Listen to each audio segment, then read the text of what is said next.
Hi, everybody. Welcome to Catharsis Through Gaming. This is a panel idea I put together about a year and a half ago after Wes and I, in another QD3 panel, started talking about how much we censor ourselves and like our gay input into the products we work on, mostly because we're self-censoring, not necessarily because our editors or producers have told us not to include gay content. So this is a panel about, as a queer creator, do you feel like games are a medium that is best served by replicating real-world prejudices but empowering players to fight against them in ways that we can't necessarily in real life? Whether it's better to build games where you can escape from the everyday prejudices that you have to deal with, or whether game mechanics are best suited towards helping teach empathy to people who don't experience those prejudices on a real day-to-day basis. I'm going to start introducing here to my left. Introduce yourself, tell people what you work on and where they can find you. So I'm Steve Kenson. I am a staff designer with Ronin Publishing. I also run my own small imprint called Ad Infinitum Adventures, where I do even more superhero games because, as Chris Primus likes to cite, I have a problem. Currently these days I am working on the Expanse role-playing game for Ronin Publishing, which is currently up on Kickstarter. I am lead writer for the new edition of Trinity Continuum Aberrant from Onyx Path. Cool. I'm Bridget. I do actual play games for Role Playing Public Radio. If you just go to actualplay.roleplayingpublicradio.com, there's a bunch of my stuff on there, as well as all of the other GMs. Mostly it's stuff like Delta Green Red Markets, which was written by one of the GMs for Role Playing Public Radio, and then also some super gay stuff. Like if you check out my Magical Girl campaign, it's very... it starts out pretty sugary sweet and then goes to some interesting places, so I hope you like it. Tanya? Hi, I'm Tanya DePass. I founded and run I Need Diverse Games. I am part of the newly announced We're All Monsters Here new game along with Crystal. And I am just a big old nerd, but I'm also black and bisexual. I don't get to really queer my setting very often, so I'm happy Crystal asked me to join the panel. Hi, I'm Triva. I work for Roll20 as production coordinator, and you can find me online where I also post art and other stuff at my Twitter, which is dark_deer_. My name is Joseph Carriker. I am the line developer for the abundantly queer Blue Rose line from Green Ronin Publishing. I'm also a somewhat new novelist, having published my first novel, Sacred Band, which is a novel about a team of LGBTQ superheroes. I've been in the RPG industry for nigh on 20 years at this point, and looking forward to this panel. And I'm Crystal Frasier. I'm the lead developer on Green Ronin's Mutants and Masterminds role-playing game. I also write for Pathfinder and a couple of other game companies that I can't announce just yet, but I also write comics and graphic novels. Basically, I'm kind of all over the place and not excelling at any one, so... I guess we will start with the basics, just quick 2 to 5... Oh, I will add, this is a discussion panel, mostly talking between queer professionals on differing philosophies and practices. We aren't going to have a lot of Q&A at the end, but we'll try to give everybody 3 to 5 minutes to kind of give responses to different questions. And I'll just start out with, do you have a preference between empowerment or escapism in your world building or your game design? Start down here with Joe. Well, I've done both. I think that, to be perfectly honest, as a creator, I find creating settings that are a little more escapist, in that homophobia doesn't exist or has been thoroughly subverted and dealt with, are a little more interesting, mostly because it means that so much of our identity as queer people tends to be tied up in in transgression, right? In not being accepted. And so it's interesting to me to see what queer identity begins to look like, or looks like if that was never the case to begin with at all. And so, yeah, so as a creator, my preference is for escapism. I'm in the same boat. In any of my homebrew settings or my illustration or anything like that, it's always about empowerment and people being accepted completely as who they are, instead of having to deal with that in any real world analogy. I prefer escapism, but if people at the table do want to have that empathy moment or kind of deal with it as a way through catharsis, I will work with it, but in just creating or GMing, I prefer escapism because the world kind of sucks right now, and I don't want that at the table along with all the other baggage that can come with it. And plus, sometimes you get in a situation where people want to work through things, and then it gets a little too real, and it's like, I'm not a professional in that capability, so I am always veering on the want of escapism. Okay. Yeah. Again, definitely, I prefer escapism, and I have done games where it was definitely a catharsis for me or catharsis for people at the table, but definitely, at least when designing settings or the overarching theme of the game, I prefer just not to interact with homophobia at all. And the settings I tend to play with is either high magic or super advanced technology, and so I don't feel. If you want to add transphobia to that, or kind of complicate that process, it doesn't make any sense. If we can all turn ourselves into dragons, what's the point? For me, it's very situational. It depends both on the setting I'm designing and whether we're talking about from a designing or a gameplay perspective. But it pretty much breaks down to, if it's a fantastic setting, I tend to prefer escapism. I prefer not to insert homophobia into settings. But if it's a setting that deals with some version of Earth in one fashion or another, then to me, empowerment is kind of necessary, because it seems to me disingenuous to just sort of ignore the existence of homophobia in the real world. So to use Aberrant as an example, because I'm working on that now. Aberrant takes place in the near future, and we actually had a discussion where someone very well-meaningly, basically suggested that 10 years was enough to essentially do away with the whole homophobia problem. Oh, that's so quaint. Right? Wasn't that sweet? Oh. And I was like, no. We're going to have lots and lots of queer characters, and they are most definitely going to be confronting this problem in their own fashion. And in gameplay, I tend towards escapism just because it's honestly the more fun of the options. But I do particularly, I do find empowerment it can be a really positive experience. And particularly when we talk about the notion of empathy, I find that in gameplay, again, especially if we're dealing with settings where just the idea of eliminating homophobia is problematic, I find that providing opportunities for non-queer players especially to experience some empathy can be really valuable. And I definitely see the value in escapism, and I like a lot of escapism sometimes, but I tend to come down on the side of empowerment, just because I've spent way too much of my life feeling like there aren't things that I can do, and there's a certain amount of release and relief in feeling like there's room to fight back and the ability to fight back without it destroying your life or completely defining your life anymore.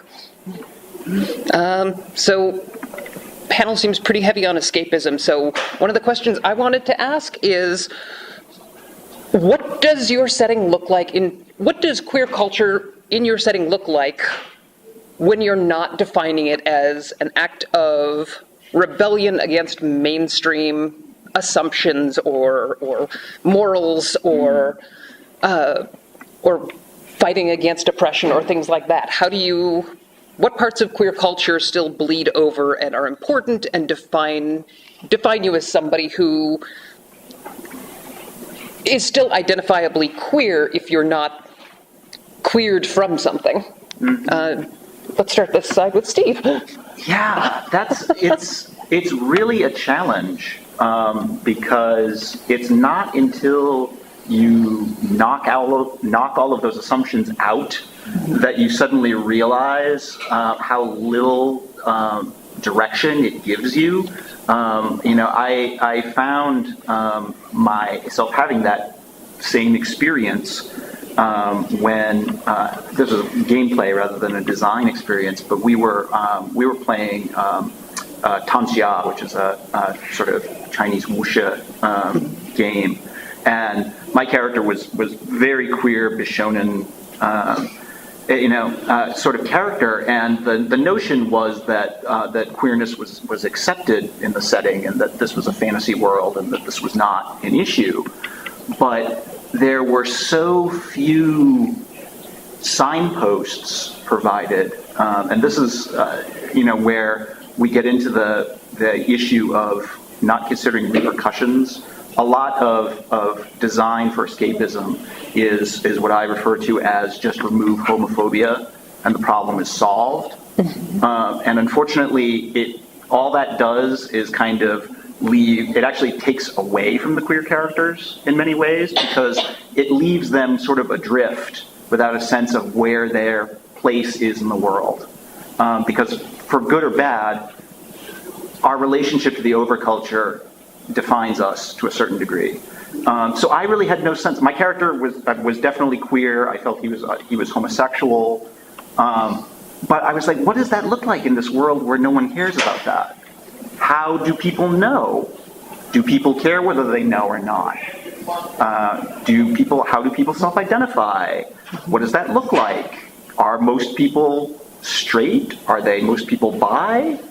The setting doesn't really tell me. What do people assume about my character when he's fairly feminine? Do people assume that means he's queer, or are straight men also often feminine? And because a lot of it was just like, well, yeah, otherwise it's just like wuxia. Well, that takes care of all sorts of assumptions from our culture and from Chinese culture and from other Asian cultures, so it became the real challenge is that homophobia is so tangled up in so many other things, in terms of our sense of what gender is and what relationships are and about how people identify. So did you end up coming to like a set idea of how your character identified as queer in this world where being queer isn't stigmatized or forced into its own small group? Interestingly enough, I found another way, and I don't know what this says about, we can analyze that later, but I found another way to marginalize him, which was strange, but yet gave me like a sense of a way to feel comfortable, because he ended up being this kind of sort of fey-blooded character who was not entirely of the world. And strangely enough, I found that like marginalizing him again, all of a sudden I felt like I had a sense of who he was, and like I could navigate again, even though it wasn't about his queerness per se. It was like, oh, okay, now I get the sense that people find him a little strange and yet kind of attractive and don't know why, and and so. It's in some ways I think it's difficult for us to let go of our own marginalization in that way, because it's a sort of a safety point, or at least a direct sense of direction. So much of being queer in the modern world is about having to define your own family and find your community, because the overculture, like you said, doesn't immediately accept us like it does everyone else. Right. Bridget, do you have thoughts? Yeah, I'm so glad that you talk about community, because that's what I want to bring up for mine. So like I said, I write for Red Markets, which is essentially a game that uses a zombie apocalypse as a vehicle for for telling a story about how capitalism essentially ruins lives. So this sense of constructed community is definitely a lot of fun to play around with, because when you sort of take apart the day-to-day community, the things that already exist, and you just essentially let people be people, although you're still struggling to survive, eat and live in a safe place and be sheltered from the elements and things like that. I found that the idea of people banding together into a community is definitely how I relate to a queer experience, because you definitely find people that you identify with, find people that you can relate to, and you sort of build the families you didn't have, or the communities you didn't have, and so that just came naturally into essentially the goal of the game itself, facilitated that. So with society having crumbled, you don't really need to be part of out and over culture, because there is no culture anymore. You're kind of living out of the burning fires of the old one. So so that was basically leaning hard into a sense of community, and once people have the freedom to define themselves and define their relationships to others, what would that look like? Okay. So, Tanya, do you have some insights on how you define being queer and the queer experience, if there isn't a mainstream culture that denigrates it and forces you together for protection? For me, it would be the intersectionality, because, how Steve was talking about giving his character Fey blood, if there is no homophobia, biphobia, etc., there could still be racism. There could still be other things. Not that I want racism in my game, but that would be another point of, I guess, strife for the character, if that's the plot I'm going to take it with. But it'd be boring. It's I get up and go to work, whatever my character does, that pesky gay agenda of just living and being happy. It's I go to work, have a girlfriend, do whatever the setting calls for. But I think it would be relatively, it wouldn't be boring, because I was sitting here thinking it would just be boring, but I think it would be stressful, appropriate to the game setting, but not due to this one axis of oppression. There would be other things where either being female, being black, or perceived as not a white person, if that's something the setting does, or not human, if that's something the setting does. So a lot of times we talked about this yesterday, about the way that non-humans and villains are queer-coded, etc. So if you took that away and I'm a villain, why am I then a villain? Okay. Trudy? Steve just made me realize that maybe that's all why I always want to play Dragonborn and Tieflings. And I had never thought about that before. So in the worlds the games that I play in, homophobia isn't a thing, transphobia isn't a thing. I don't want to say racism isn't a thing, because when something is an analogy for something else, it's still a thing, right?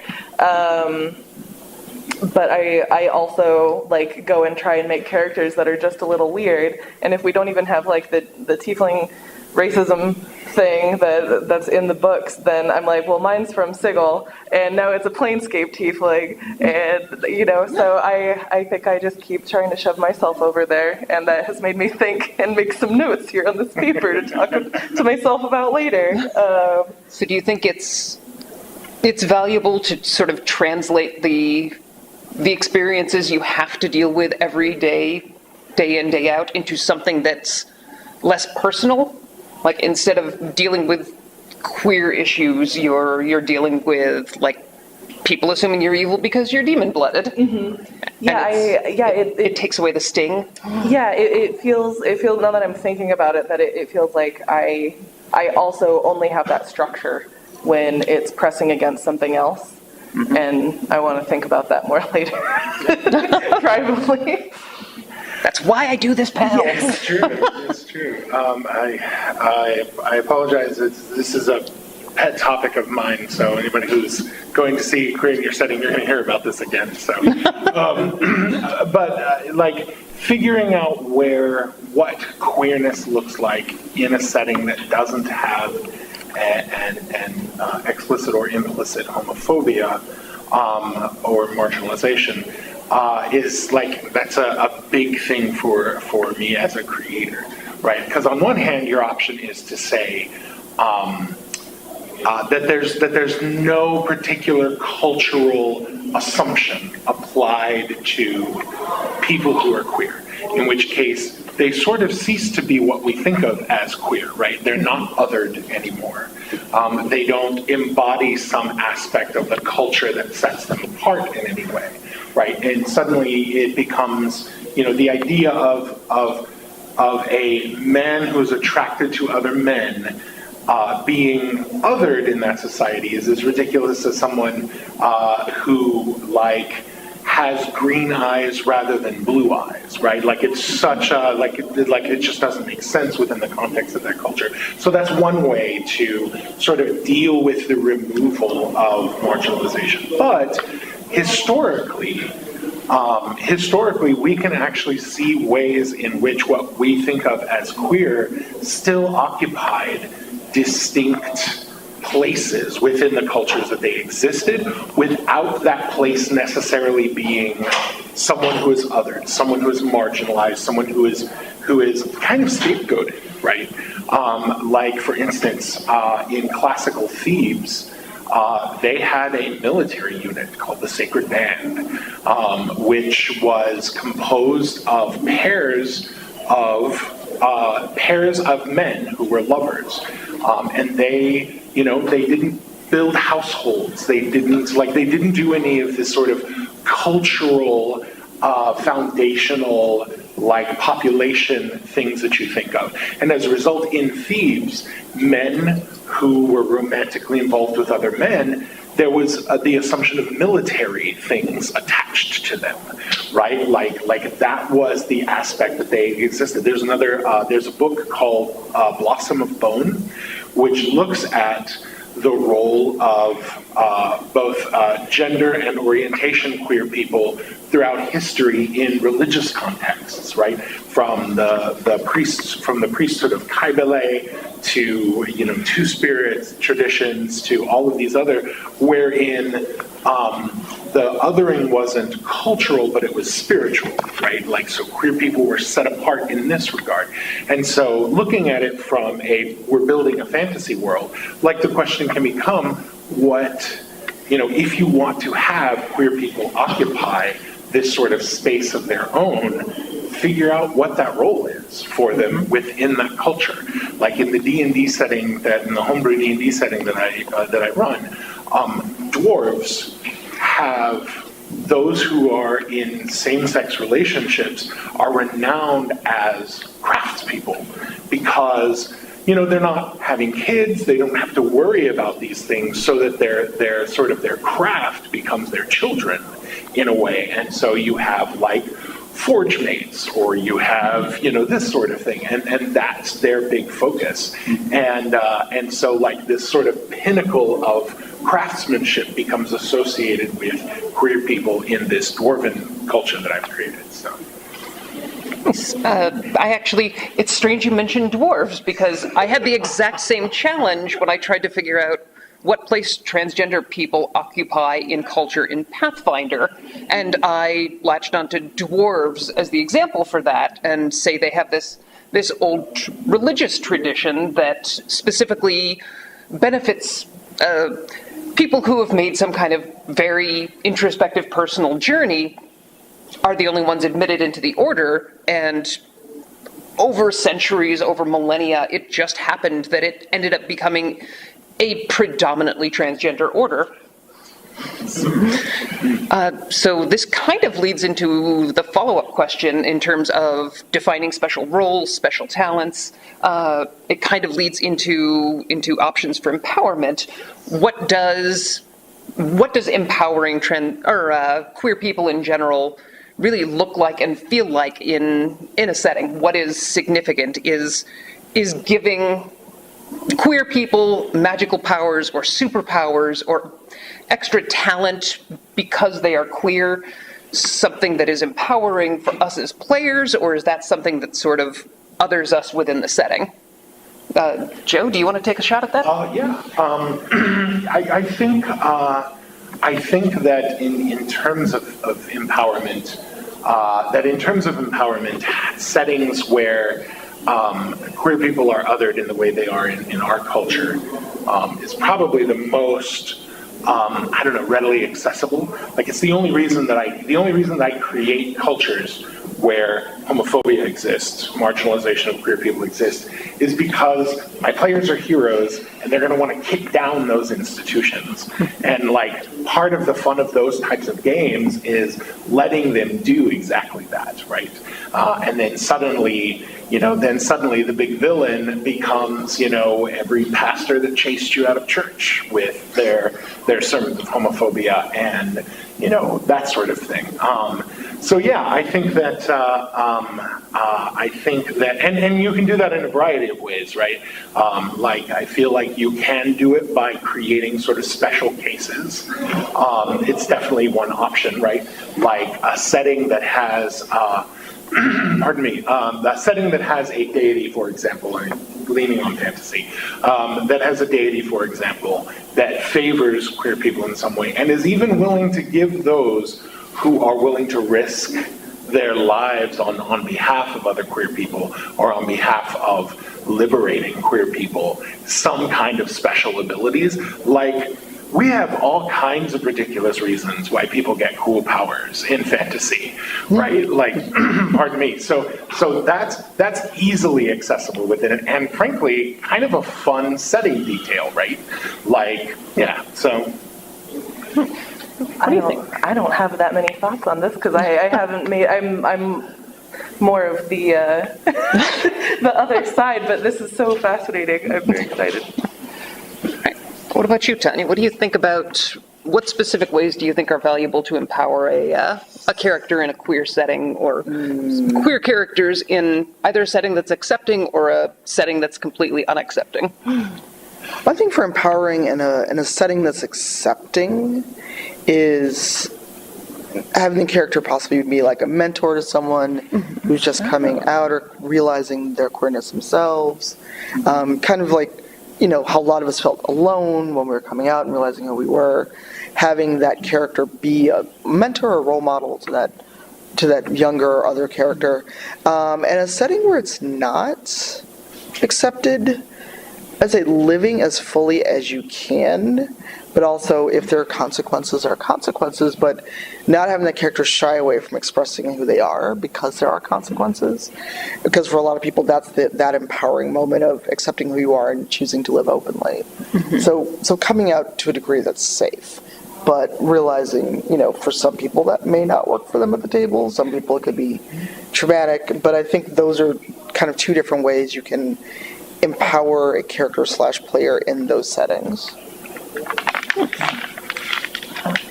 So Tanya was talking earlier about intersectionality, and I want to bring that up because as far as settings that I like to use for empowerment, it's definitely cyberpunk, and because that fits very close to the way the world is as it is. Even if you add elves, magic, and flying cars and whatever on top of that, there's so many ways to be othered.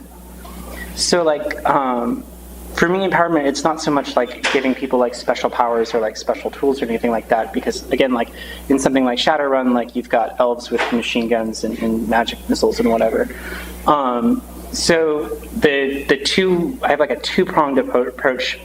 The first thing is definitely leaning into those institutions to make things pushing down feel the same as things pushing down in real life. So you have corporations who are constantly breathing down people's necks and things like that. And so it's very easy to translate real world oppression into that. And then because it is the mechanically defined enemy of the game, you spend most of your time destroying those things, knocking them down, kicking some ass. So it's really easy to, empowerment just comes naturally, I think, in cyberpunk. But then the other way is people exist as something other than like homeless refined killers. You know, like everybody exists in a community, everybody has friends and family and things like that. So like the other way that I like to kind of like reinforce the idea of empowerment is like building things up. So like the whole reason why you're like taking all of these systems down a peg, like the benefits or whatever resources that you get out of that, you then reinvest it back into their community. And so that's another way that like players can like really dig into that and like find empowerment in themselves, because like if you build up the people around you, you know, that in and of itself is very cathartic. Like seeing your community improve as you remove obstacles that are pushing down on them. Nice. And Steve, I know you and I have specifically talked about building a setting for Mutants and Masterminds where only queer people gain powers. Yeah. So who would be interested in a superhero setting where only queer people have superpowers? Just an informal. Okay. We can give the conservative anti-gay movement like Mecca or something. No. Sure. Maybe. No. No. They get nothing. No. But No. but smashing. Okay. We can smash them. Well, you know, and that's the lead-in is that, you know, one of the things you, in terms of empowerment, is, you know, you oftentimes get Magneto. Yeah. You know, I mean, and that's. But Magneto did make some good points. Magneto had some. Well, that's part of the reason why you get Magneto is Magneto had some very valid points. And the older I get, the more I find his points very valid. You know, and that's, you know, a lot of the question of empowerment is how are queer people being empowered, and what are they being empowered to do? You know, are we talking about, you know, physical empowerment of, you know, are we talking about social power? Are we talking about, you know? Yeah, and honestly, the question is deliberately open-ended. Like, what do you feel is the best way to offer empowerment in a game setting or a game system? You know, and I think it depends a lot, again, on the context of the game. And these have all been excellent, you know, examples of empowerment. And we can even talk about the notion of empowerment as a way of dealing with the issue of equality and normalization. You know, if this setting is one where queer people have always had some special power or special advantage, well, that's probably one of the reasons why they're not marginalized. You know, if, you know, it's like, oh, well, yeah, marginalize those people, they would kick our asses. They have superpowers. Gay people breathe fire. That's why we call them flaming. Exactly. You know, that's one of the, you know, elements where, for example, like Castle Falkenstein, which deals with a lot of Victorian tropes, quietly tries to make women more empowered in the setting by mentioning, oh, by the way, in this world, women are more likely to be magicians and to have magical abilities. And it's part of the reason why people take women much more seriously in this setting than they did in the real world Victorian era. This topic kind of leads into questions I have specifically about game design, which is what mechanical or system-related benefits or rules do you think would help reinforce the queer experience, either in terms of empathy or in terms of empowerment, or generally get across the value of being queer and maintaining a queer community? And I think Tanya and Bridget both had really good hits at this with the last question. So, Tanya, would you mind starting out? Sure, considering I've like written one thing. You still have great insights. Many people consult with you. Many people consult with Tanya. I can pick someone else if you're more comfortable. It's fine. Okay. I wasn't ready. Can you repeat the question? In terms of game mechanics, thank you, and system design, what are good ways to reinforce the queer experience, either in terms of, you were talking about specifically mentorship, or Bridget was talking about community building. Are there ways you would integrate that into the system to be a mechanical benefit, or would that simply be like a role-playing, like personal reward kind of concept? I think for something like mentorship, it could come under kind of a charisma / heroic side. If it was like a bonus, like if you have a high enough charisma, especially if someone's like skittish about being out, maybe if you can gain their trust, and then eventually they feel comfortable coming out, or having that relationship with you could be a stat bonus eventually, like as your relationship grows, and by relationship I mean mentor or mentee. And then obviously if you lose trust, it's a negative impact. You lose stat on that, either permanently, temporarily. And I think, depending on the setting, and this could vary, if you choose to be out and live in a place where it's not safe for you, maybe strength checks or strength bonuses, or some kind of character building thing, or a feat where it's like, okay, you're taking a chance on being out in this very dangerous society, so we're going to give you a little bit of help surviving this. So that's why I think those things can be folded in. And obviously bonus to the player if they really role play it very well. Okay, nice. Bridget, do you have any thoughts about specifically community building and how that would tie into a system? Actually, I played in a cyberpunk game where the two methods of character advancement were that same mechanically that same project two-pronged approach. So one of the ways you get into experience was just straight up causing damage to the mega corporations. It money dollars translated to experience points. So smashing storefronts, just blowing stuff up, that kind of thing. So the real inconvenience you cause these massive institutions. That sounds like the most punk rock game. You get experience points out of that, but you can't actually do anything with them until you move into the community building phase of the game. So the way you spend experience is you take all of the resources. So if you did a smash and grab on a storefront or whatever, and you giving those resources back to your community, or if you leveled a skyscraper or something, literally physically taking back that space and then inviting your community into it was how you were allowed to spend those experience points. So it rewarded you for going out and doing what you do normally in play, which is kick ass. But then narratively, the way to develop your characters and develop your community, you actually have to spend time on that if you want to get any benefit out of what you've been doing. Yeah, so you can't just thoughtlessly destroy, you've got to spend time building something better to replace it. Yes. I like that. Trivia, did you have any thoughts?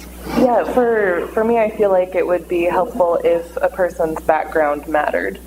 So, either their socioeconomic status, all of those kind of things, and most of my experiences with D&D, so I feel like they've tried to do that a little more in this next edition, but everything is still so class-based as far as leveling up and everything like that. There's not a good current mechanic for story rewards and role-play rewards other than inspiration. So I would love to see more systems where your background has more of an impact on the way that your character gets played. So, impact in terms of, these are story hooks the GM should run with, or impact as in, you put down that you almost drowned as a child, so now you get a reroll when you fail swimming checks, or... Yeah, or you're, maybe if you are incredibly charismatic lesbian, when you talk to women, and you are, you can get some. Better how to talk to women. Those kinds of. Oh, you got a +1. Yeah, just a little nudge, a specialist bonus for. Yes, or you had talked about transgender alchemy. That kind of stuff is incredibly interesting to me, and I would love to see it more mechanically. Joe? Yeah, I think that like, you know, a lot of our games involve these mechanics in some capacity, and for some players, like, it's an element of the game isn't real until there's a mechanic behind it in some way, and so kind of leaning into that is totally beneficial. The other thing, though, is I don't think it's necessary for you to, you know, invent entirely new sets of mechanics to do this. Like, being willing to co-opt a set of mechanics or a subset of mechanics, and frankly assign queerness to it, right? Like, using D&D as an example, if there are, for instance, a set of feats or a set of, you know, even like specific like class archetypes that are only available to queer people or from queer mentors, speaking of mentors, or something along those lines, right? Like I mentioned thieves earlier, you know, and all the best warriors in that culture were just assumed to be members of this, you know, elite force. So if there were a set of fighting feats that were only available from some of them, that would be a really like easy way to not only bring those characters into the spotlight, but to kind of mechanically reflect that that's an important part of the world. Like, I am not a designer who likes to cut a hard line between, you know, the fluff and the mechanics, right, and the crunch. I really like them to support one another. And so, you know, if one of the important themes of my game is the sort of role of queerness and the way queerness empowers heroes within this game, then I will absolutely want to latch onto a set of mechanics, and reflect that. Yeah. So basically, let your rangers pick favorite enemy, the Straits. Yeah, right. Or at least pick. Wow. Wow. Yeah. I'm like super enamored of the idea of presenting the dilemma to the typical straight male gamer who's like a total power gamer. Like, you can have these awesome kick-ass feats, but your character has to be gay.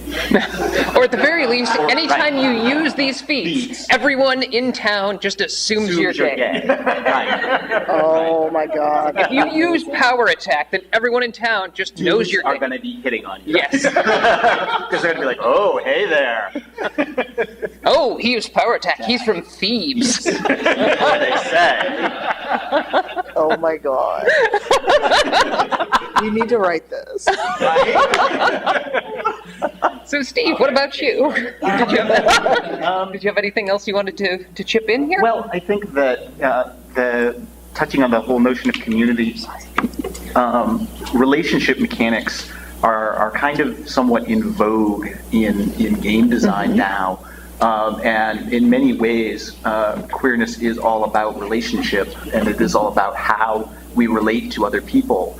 So those mechanics provide a really great sort of to talk about queerness in a game mechanic sense, and to look at characters' relationships and how they affect things in the game, whether they draw some mechanical benefit from it, or the building of those relationships allows them to invest in community and creating something.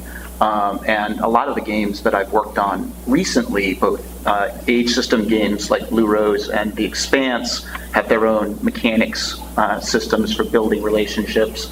And the story path system in Aberrant also places some emphasis on the building of relationships from a mechanical perspective. So I think that certainly provides, an opportunity to sort of invest in that, and it's really just a matter of saying that our relationships should be included in all of this. It doesn't really change the actual mechanics. It's just like, there may be a broader range of relationships that you would not consider here. Yeah.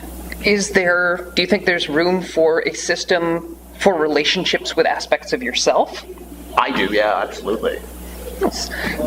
So we are about at the end of time, so I wanted to take 5 to 10 minutes and open it up to any audience questions. If you wanted us to hammer down on a point somebody made, or ask any questions that you have about game design and invoking queer aspects. Does anybody have any questions? If not, we'll open it up to... Oh, yes? Yeah, sorry. I host a D&D podcast, and I have, I'm bisexual, and one of my players is bisexual, but we also have 2 straight guys. Is it a good idea to maybe put them in maybe a queer scenario where they kind of have to experience kind of like what that could be like as a character? That's the empathy thing. So are you... So the question is, if you're gaming with heterosexual people, is it a good idea to put them in gay scenarios so they can experience what that's like? And are you asking more about, we're going to put you in a setting where everybody assumes they're gay and see how they deal with it, or Something like in a that, situation where it's one of the other players is being affected, and so therefore they're involved in that as well. does anybody want to jump on this, or? For me, like I know I have a group that is well, one of my gaming groups is predominantly straight folks involved, and like I feel like I could trust them in that sort of situation. With groups that maybe I don't know the folks quite as well, I might hesitate. If only because I wasn't necessarily sure what the reaction was going to be, mostly out of concern, not because of those precious fifis, but because I want to protect the other queer people at the table, right, who suddenly don't want to deal with player-facing, off-the-cuff, unpleasant reactions, which can happen sometimes. So I think I unfortunately have a very useless response in that it probably depends on who it is that's sitting at your table.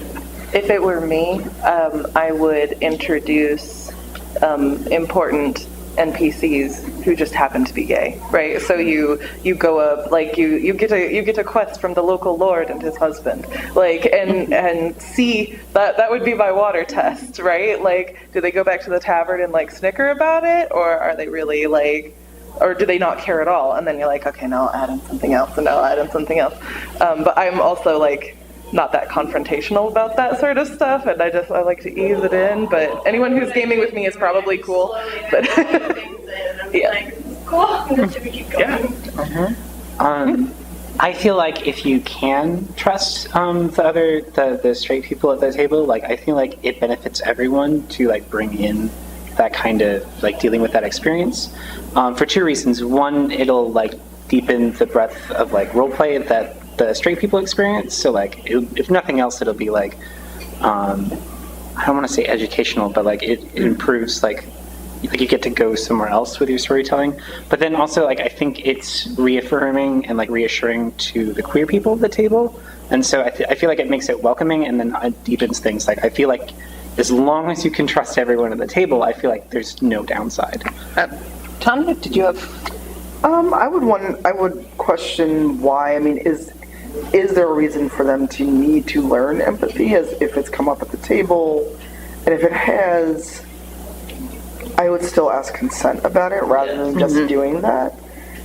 Because if you're GMing, then for me that would be a breach of trust to just throw me into that situation. And if they are open to it, and I would actually probably do what Trivia suggested first, like kind of ease them in with the idea of queer NPCs, see how they react. And it's like, well, we already have 2 characters that are bi. Have you considered your characters maybe discovering this along the way as a plot thing, and see how they respond to that and kind of go from there.